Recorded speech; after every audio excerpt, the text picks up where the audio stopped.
Sometimes we have this rad shot for an intro, and other times it's just the first 2 minutes of a photo shoot, and somebody sends it well before you're supposed to. Traxxas Hoss review coming up.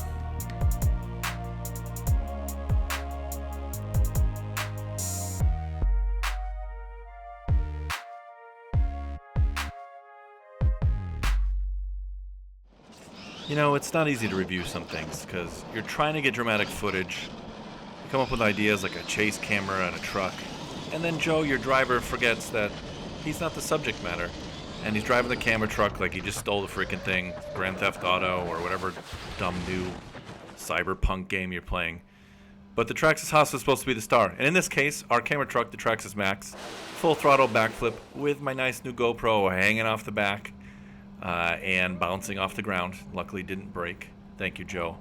But, a good intro right into the sewer. A lot of times where our driving belongs. But here we are with the Traxxas Hoss. What's a Hoss, you say? I don't know. It sounds like for me it's at Ross, you're the boss. With Hoss, I don't know. It starts to rhyme. Not a word I like. It's not a word I dislike.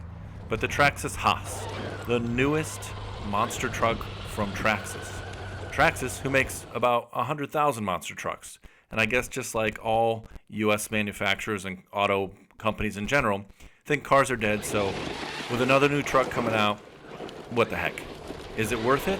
Is it different than the Traxxas Max, the X Max, the Rustler, the Stampede? I can't even name them all.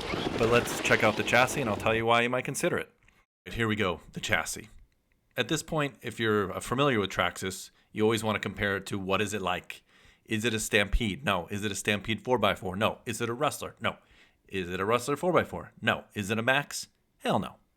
So it's a combination of features from many trucks, sharing similarities with the Rustler 4x4 and obviously some Stampede.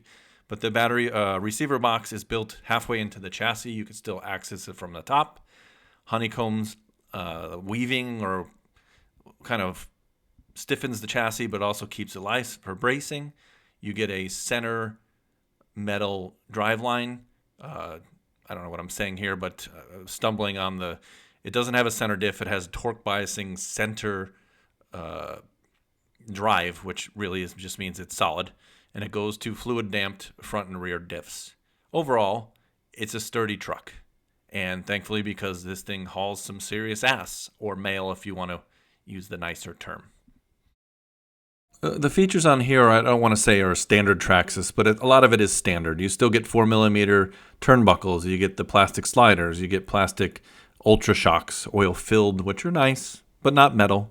We like metal better. The battery hold down is simple. The motor and speed control only go up to 3S, and I say that only because everybody likes to think more S's the better, but this is fast at 3S. The motor has a lot of torque and power, and it's a little bit lighter than, say, the Max. The front suspension is pretty stiff.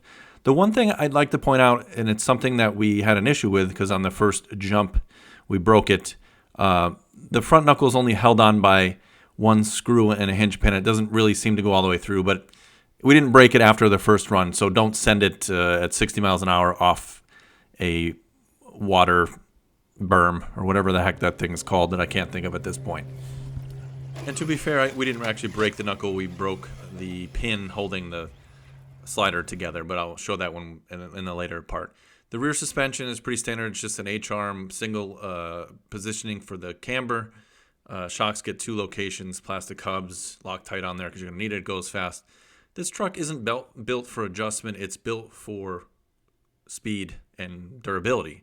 So it goes fast, but it also has to flex because you don't want to brake. The wheelie bar is in a pretty decent position. It's only one position, so you don't get to adjust how far your wheelie is, but it will wheelie pretty much on demand at most speeds. The servo is exposed through the bottom. The drive shaft comes out of the bottom, so you can get hung up on stuff, but some of the chassis have it hidden, some don't. Pros and cons, you can work on the servo, obviously, without taking the truck apart. Anybody that's run a tub chassis in gravel knows that a tub chassis becomes a bowl of gravel like grape nuts, and that can ruin everything spinning in the middle. And the drive shaft, which is in the middle of this chassis, can collect gravel, except they put a Lexan cover over it, and therefore it's protected, which means that's smart. The chassis is modular, and in terms of maintenance, that means less screws to take it apart and less screws to access something like the diffs that have metal gears inside and out. So it's ready for some serious power, some serious abuse, which, let's be real, anybody that buys is going to beat the snot out of it. And thankfully, it can take most of it. You're going to break something, trust me. The front drive shaft comes out, it's splined, and then the servo saver is internal, and you can adjust it so you cannot break your servo, or try not to anyway. But if you hit something hard enough, stuff's going to break. The battery strap is made for 26 millimeter. You can adjust to get a little more height if you want to run a thicker pack. The tires, which I thought were originally too hard, actually had decent grip on dirt and pavement. The VXL 3S, you only get 3 S's in this. Do not use a 4-cell, but it is fast enough to go 60 without it. I'm going to talk about the part that every manufacturer hates us to mention, is that we broke it. And we broke it in the first maybe 45 seconds. But it was going 40. We did jump about 10 feet in the air, and it did clip a cement landing at a very awkward angle, which is the beginning clip of this whole video. What looked like a much worse break was just simply the pin in the slider. So luckily I had a Rustler which had the same slider in there, and we just swapped it out, and we were back and didn't run into any problems. But hey, let's be real. At 60 miles an hour, you're going to hit something and it's going to break. So let's talk about performance, because that's why we're here, right? Does this thing work? Does it go fast? Does it jump? What does it do and what doesn't it do? Well, it do a lot of things. So first of all, it doesn't drive like the Max or any other vehicle, so it does have a personality of its own. It's a lighter feel. It's hard to explain, but it doesn't drive like a tank like let's say the Max did. It has a much lighter on its feet feel, and it's 3S, which you would have thought, hey, it doesn't have enough power, but this thing just rips wheelies on command. And the suspension, unlike mentioning the Max because the last truck I drove of theirs, doesn't feel as stiff. So it wants to kind of even though it's not plush suspension because it's got to go fast, it just feels a little bit more natural and nimble. So when you're driving this truck, it's very easy to not know that you're going fast because it's sort of quiet for metal gears. I was impressed with that. And it just seemed to float over stuff. So full throttle, you did see in some of the ruts that it kind of wanted to nose forward, which is typical, I would say, of Traxxas. This little kicker didn't work for backflips. It was more for skateboarding, and we weren't. But just to show durability, and we screw around, we're not perfect. So for handling, it was very neutral. It does have TSM, Traxxas Stability Management, which does help because it goes fast and it helps you correct if you're not that great at driving. It will help you. But we prefer to turn it down. About 50% was a good thing because if you don't really have to pay attention as much. We like to drive and text. I think we were texting during this video. So speed-wise, pretty decent. You do have to switch the pinion gear to get the max speed, which will overheat everything, so I don't even recommend it. This thing is fast enough, especially if you're going off-road. Durability, we had one snafu. Joe gets a little crazy. Everybody that does driving for video seems to want to break it in the first minute, and I have to constantly remind them, hey, we'll get the cool, fun stuff after. But things are going to break, and the parts are everywhere. That's the great part of Traxxas, is that some of their designs have been around for 30 years, and you can find a part just about everywhere. So if it does break, not a worry. So for us, is the Hoss the boss?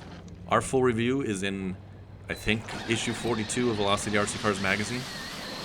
It will have all the text, it will have this video, it'll have other videos, it'll have more stuff. You should subscribe. We're just short of 20,000, and if you watch this after 20,000, just subscribe to the YouTube channel. I don't know what the hell's wrong with you. Do we really have to ask in every video? It breaks my heart to ask, but smash the button like every freaking gamer says, and whatever it is, just do it, and then just enjoy the rest of this footage. Hey, the chase camera, it helps to adjust that camera before you take 30 minutes of photos instead of filming the dirt right behind you. But yeah, we'll get that next time. See you around. Subscribe to the magazine. Check us out. Send us a message. Hey, if you disagree with us, hate us, and want to just try to make us mad, just put a comment down there. I'll reply. My name's Derek. Take it easy.